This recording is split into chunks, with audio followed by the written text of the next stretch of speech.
মোহাম্মদ সাইফুদ্দিনের জন্য এ যেন নতুন শুরু।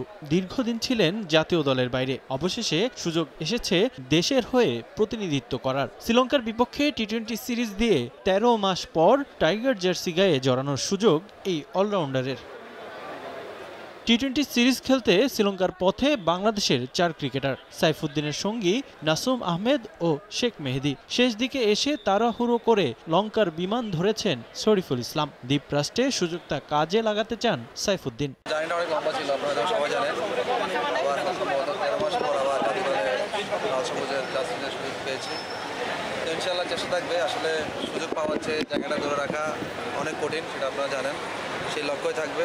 সাইফুদ্দিনের স্কোয়াডে রাখার বিষয়ে কোনো ব্যাখ্যা দেয়নি নির্বাচক প্যানেল। তবে এই অলরাউন্ডার মনে করেন চট্টগ্রামে ক্যাম্পে নিজের পারফরমেন্সে নির্বাচকদের সন্তুষ্ট করতে পেরেছেন তিনি। চট্টগ্রামে দুটা প্রস্তুতি ম্যাচে নিজের খেলাটা দেওয়ার কতটা পেরেছে জানি না, হয়তো নির্বাচকরা আমার প্রতি সন্তুষ্ট হয়েছে, যার কারণে সুযোগটা পাওয়া।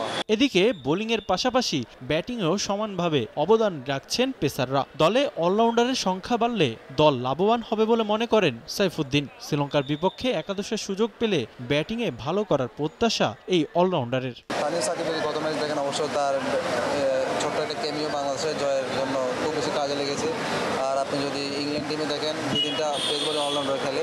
তো যত বেশি অলরাউন্ডার খেলবে এটা টিমের জন্য ভালো, দেশের জন্য ভালো। আমি অবশ্যই চেষ্টা করবো আমিও ভালো করার, সেটা ব্যাটিং হোক বোলিং হোক। 10 জুন শ্রীলঙ্কার বিপক্ষে সিরিজের প্রথম টি-20 খেলতে মাঠে নামবে বাংলাদেশ।